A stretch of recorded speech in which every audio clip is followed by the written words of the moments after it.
What's up, gang? Hope everyone's living their best life and having a fantastic week. So if you guys keep updated with me on Instagram, a couple hours ago actually, I was very smart and dropped a 105-pound dumbbell on my knee. Look at this.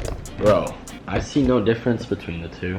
Honestly, I got like a little whatever there, like nice, right? But anyway, I'm in a lot of pain right now and I can't even really walk, and no one helped me for 40 minutes, but that was a whole different story. But anyways, I'm here to talk about another form of pain that I'm sure many of you have probably experienced in your life. A majority of us have experienced this, and it can be very difficult on you. It can take the life out of you, and it can be hard to even get out of bed in the morning. And I'm in pain right now physically from this knee. Like, I literally can't even walk on it and it hurts so bad. But this is I treat this like how musicians treat their music, is like an outlet of their expression. That's what I use this as, especially for you guys. And now that I'm growing with you guys and we're growing our journey together, and I said, you know, how open and honest, and like I want to be like your guys' friend. Like, I want to be one of the most genuine people you know on the internet. And I'm not saying there's not, but I want to be someone that you guys can actually look as someone that is able to help you out, someone that is actually able to positively impact your life on top of entertaining you,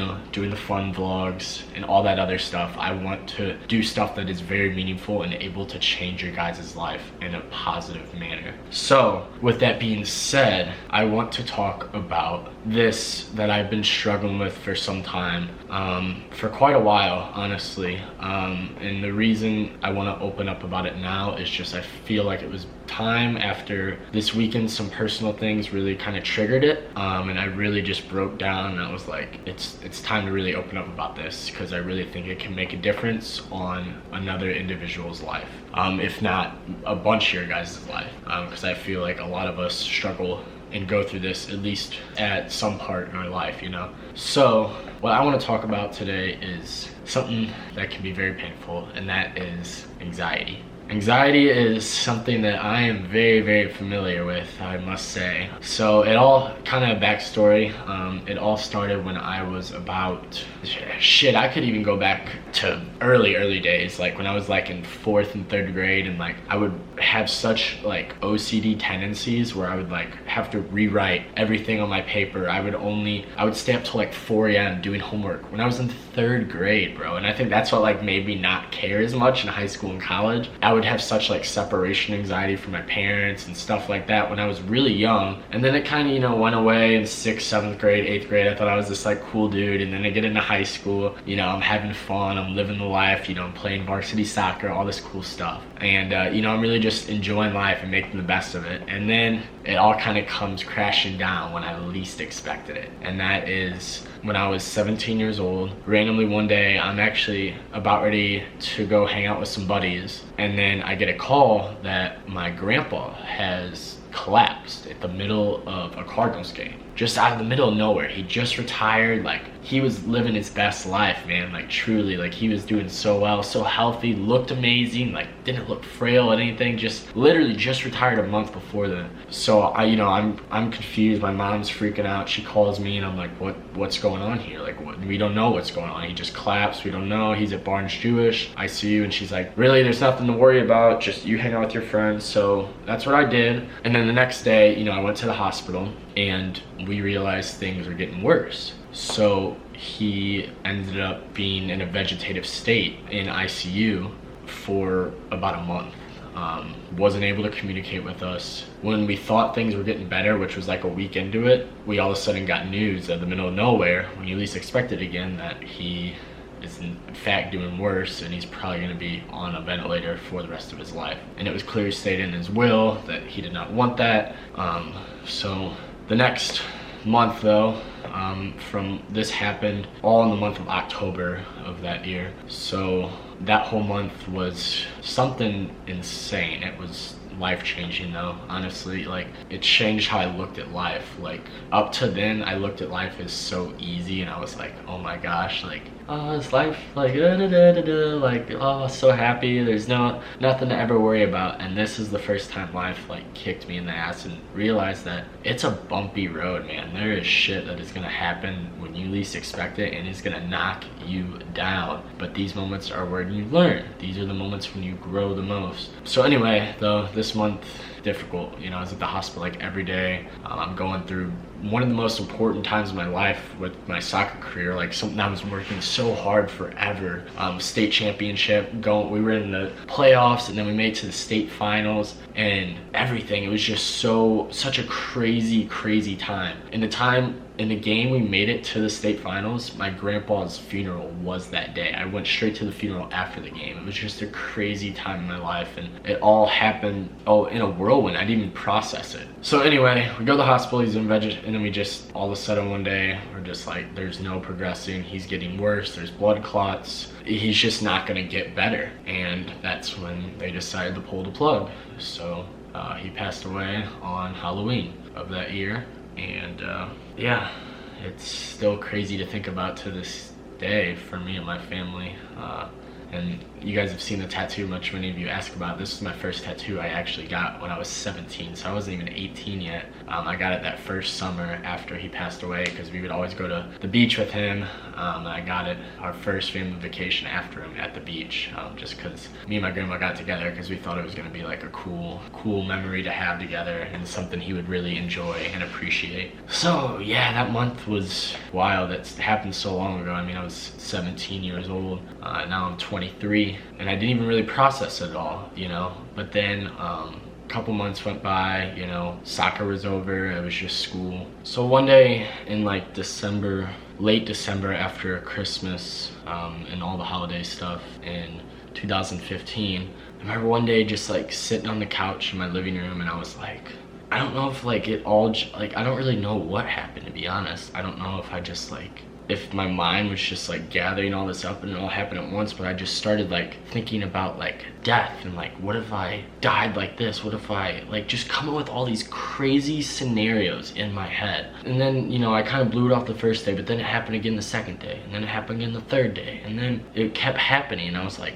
then I just started like overthinking it, and like this is how my personality was. And I was like, am I crazy? Like, what's happening? Like, what is going on right now? Like, I'm so confused. And then like I remember on New Year's, like 5 days into it, I just had a crazy panic attack, like where I was shaking like non-stop. Like I couldn't even like eat because I was just like shaking. I was like so scared. Like I was just like, oh my god, like I didn't know what I was doing. I literally felt like, I don't know, it left me speechless. Like it's scary to even think about going back to this day, but that's how new and uncomfortable the idea of anxiety was to me, because it literally made me feel like I was going insane. Like I was crazy. The fact that I was thinking about death and thinking about like having all these uncontrollable crazy thoughts about dying, and like, what if this happened, and what if that happened, and what if I got super depressed and, you know, wanted to like what if I had suicidal thought, like, you know, all these things. I started overthinking everything to where I literally thought I was insane. Like I thought I was crazy, and I was so confused for so long. I mean, I got help. I did get help, but it still doesn't like hit you at first. Like you feel like you're like, what is wrong with me? Why can I not control my thoughts? Why am I freaking out when I'm just sitting here watching TV? Why can I not even eat food at this moment in time? Like why am I sitting here like having an amazing time with friends, or, you know, you're with a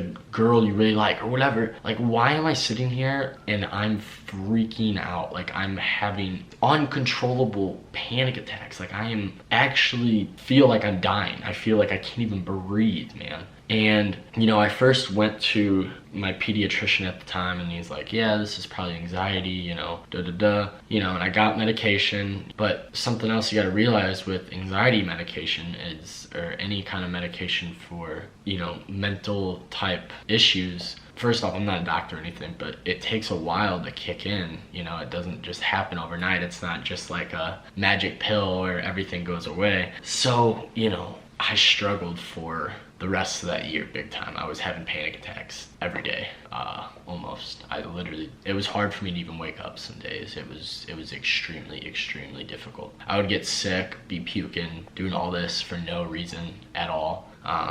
Just having scary thoughts, just thinking like I was gonna do something bad to myself, thinking something bad was gonna happen to me all the time, and I just thought I was like a maniac. I thought I was psycho. And then, you know, time started going on, time started passing, and I realized, you know, I went to different doctors, and I finally went to a psychiatrist and different things like that, and I finally realized, like, that's anxiety. You have anxiety. That is what anxiety is. Do not freak out. And it finally clicked in my mind. It took a while. It really did take a long time. But it finally clicked. Like I said, it just happens when you least expect it. One day it just clicked, and I was like, this is anxiety. It's just anxiety. It's nothing else. You're not crazy. You're not a psychopath. You're not gonna hurt yourself. Nothing bad is gonna happen to you. This is something you're gonna get through, and just keep telling yourself this is anxiety. And then, you know, I went to a counselor, and she really helped me realize that, and just having someone to talk to. And it took a while to really work through that. And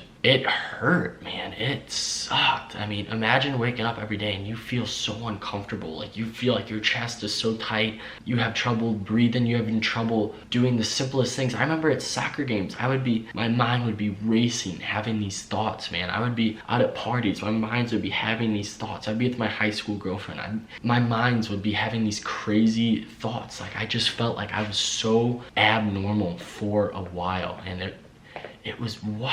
I mean, I couldn't even believe it. And, you know, it took a long time to work past. It took a long time, and a lot of personal battling, and a lot of different things I did, which I will go into in a second part of this video, of just ways to overcome and get past that. And let me know if that would be helpful to you. I mean, I'm gonna do it, but just make sure to give me the support and let me know that you would like to see that. But it was crazy, man. This was the biggest eye-opener in my life. Like I said before, then life was all cherries, rainbows, you know, nothing bad about it at all. And then this came in and just boom. I didn't know what was going on, and it affected me for a while. I thought I was never gonna be like normal, but then I just realized it's anxiety, and it's a battle, but you can work past it, and it's good to realize that it's okay to have these issues. It's okay to have anxiety. It's okay to have mental issues. Whether it's depression, or if it's something a little more severe, anxiety. And I'm sure a lot of us around the same age, we all struggle with anxiety. Some of us more than others, but yes, it still comes back at times for me. Like I said, that's the whole reason I'm doing this. It really got triggered this weekend to where I was having trouble sleeping. I was having trouble thinking straight, and it was, you know, some personal things happening, and it's different how different things can trigger it, and when you least expect it. But at the end, you got to realize it is normal to have anxiety. It is okay to have anxiety. It is okay to have issues, and it is okay to go through struggles. It is okay to be suffering at sometimes. You're gonna get past it, and that's the main reason I made this video, is I wanted you guys to know that I didn't want this to be a pity party for me. Because honestly, I'm good now. I'm a lot better than I was at 17. It's gonna come back at some times. It doesn't scare me anymore, because anxiety, it's not a struggle for me anymore. It's not where I'm like, oh my gosh, like I realized to myself, like, you can't control it, so just let it pass. Realize the storm's gonna go on. And I just tell myself, like, this is anxiety, you're good, you'll be all right. You know, you're gonna work past this. And sometimes that's just how life is, man. It just triggers it with different personal things that you're gonna go through on a day-to-day basis, week-to-week basis, year-to-year basis, whatever. It's not just gonna automatically go away. But yeah, I didn't make this video so people would feel sorry for me. I made this video so you would not feel alone if you are struggling with anxiety. I want you to realize that it might feel like it is the hardest thing in the world to realize, because the worst thing about anxiety too is people that don't really go through it or have it don't understand it at all. They just go based off what the stigma is of it, and that is what you need to realize. Like, don't listen to them. Like, you need to realize, like, you got, like, oh man, it just sucks, because, you know, there's still a stigma, and I think it's getting better. There's just still a stigma in society where people, like, don't believe in anxiety and think it's something you can kind of just work through. But until you experience it yourself, you're the only one that understands it. So that's what I would say. And I just want you to know you are not alone. I'm here with you, battling it with you myself every single day. You know, I've gotten far and I'm really proud of where I've came from battling it. But realize if you're really struggling with it right now, you're not alone. You always have me to talk to. You always have me to reach out to. And I will definitely go into a part 2 of this, of ways that I've learned how to overcome and not cure, but ease the anxiety, because you're never gonna just make anxiety go away. But there's definitely ways that are proven and ways that I have learned throughout my own battles to get rid of, to ease it, to kind of make it shoo away and just be like, oh, it's not anxiety, it's nothing that can defeat me. But I hope you guys want to see that, because I really think that will be very, very helpful. And I just wanted to open up once again, share a little bit more of my story after this weekend.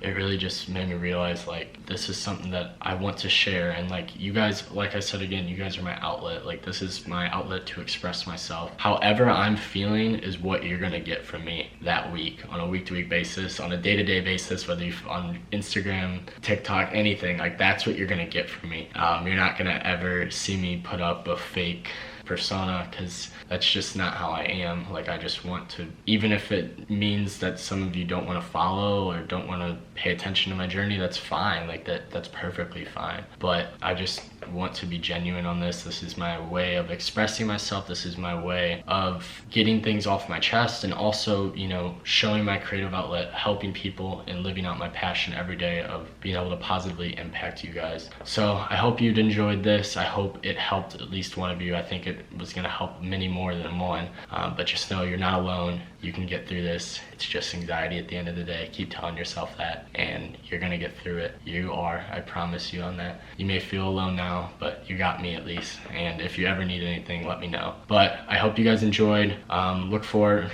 to part 2 of ways to overcome anxiety, deal with it, defeat it, and kind of ease it from someone that has battled it at some of the most severe levels sometimes. So hope you guys enjoyed. Thank you so much for watching. Always appreciate you guys more than you know. Like, oh my god, it's crazy still to this day. Like, I'm still wild that people create edits and fan pages and leave me so many amazing comments on all my stuff, and are just so supportive of me when I'm just talking to you guys. You know, it's crazy, but I can't thank you guys enough, and I love you more than you know. But I'll catch you guys in the next one. Love you all so much.